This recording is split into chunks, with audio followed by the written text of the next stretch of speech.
Hello' everyone, আজি 5th of September, তাৰমানে আজি হ'ল আপোনাৰ টিচাৰ্ছ ডে'।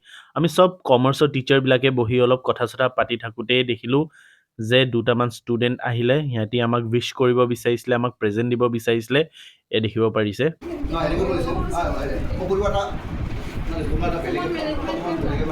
সিহঁতি উইছ কৰাৰ পাছত ক'লে যেন ফাৰ্ষ্ট ছেমেষ্টাৰ, থাৰ্ড ছেমেষ্টাৰ আৰু ফিফ্থ ছেমেষ্টাৰ মিলি কিবা এৰেঞ্জমেণ্ট এটা কৰিছে আৰু আমাক তাক মাতি লৈ গ'ল। ইয়াত দেখিব পাৰিছে আমাৰ পৰা কেকো কটোৱাইছে সিহঁতি।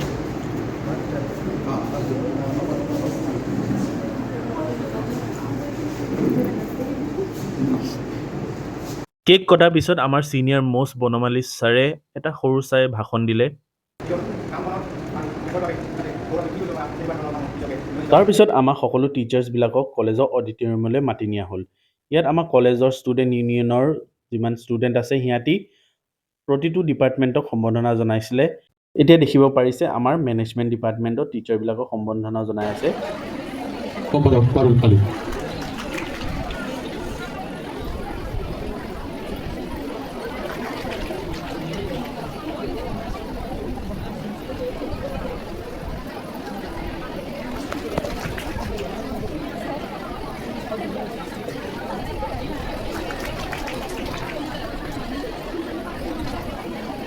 তাৰপিছত আমাৰ ষ্টুডেণ্টবিলাকে আমাক চাহ খোৱালে, মিঠাই খোৱালে, বিস্কুট খোৱালে আৰু ইমান মৰম আৰু সন্মান দেখি বহুত ভাল লাগিছে। আজি ক'ব নোৱাৰা হৈ গৈছোঁ মই।